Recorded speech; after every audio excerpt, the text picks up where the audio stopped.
ਪੈਣਗੇ ਖਿੱਚੀ ਚੱਲ ਕੰਮ ਕੋਈ ਸਕਦਾ ਨਹੀਂ ਥੰਮ ਤੈਨੂੰ ਬੱਲੇ ਸ਼ੇਰਾ ਆਪੇ ਆ ਕੇ ਲੋਕ ਕਹਿਣਗੇ। ਹੌਲੀ ਹੌਲੀ ਹਾਸਲ ਮੁਕਾਮ ਹੁੰਦਾ ਆ, ਹੌਲੀ ਹੌਲੀ ਮਿਹਨਤਾਂ ਦਾ ਨਾਮ ਹੁੰਦਾ ਆ। ਪਹਿਲਾਂ ਪਹਿਲਾਂ ਹਰ ਬੰਦਾ ਆਮ ਹੁੰਦਾ ਆ, ਦੁਨੀਆਦਾਰੀ ਚੋਂ ਜੋ ਤਰਾਸ਼ ਬਣਦੇ ਆਪਣੇ ਤੇ ਰੱਖ ਵਿਸ਼ਵਾਸ ਬਣਦੇ ਹੋਏ। ਆਮ ਜਿਹੇ ਮੁੰਡੇ ਵੀ ਨੇ ਖਾਸ ਬਣਦੇ, ਆਮ ਜਿਹੇ ਮੁੰਡੇ ਵੀ ਨੇ ਖਾਸ ਬਣਦੇ ਹੋ, ਆਮ ਜਿਹੇ ਮੁੰਡੇ ਵੀ ਨੇ।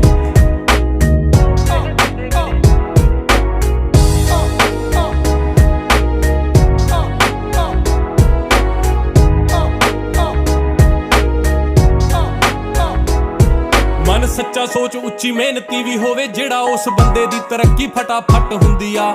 ਫਾਇਦੇ ਵਾਲੀ ਗੱਲ ਦੱਸਾਂ ਕੱਢ ਸਾਰੇ ਹੱਲ ਦੱਸਾਂ, ਸੱਚ ਦੇ ਤੇ ਭੀੜ ਸਦਾ ਘੱਟ ਹੁੰਦੀ ਆ। ਹੋ ਅੱਜ ਨਹੀਂ ਜੇ ਹੁੰਦਾ ਤਾਂ ਉਹ ਕੱਲ ਹੋ ਜਾਵੇ।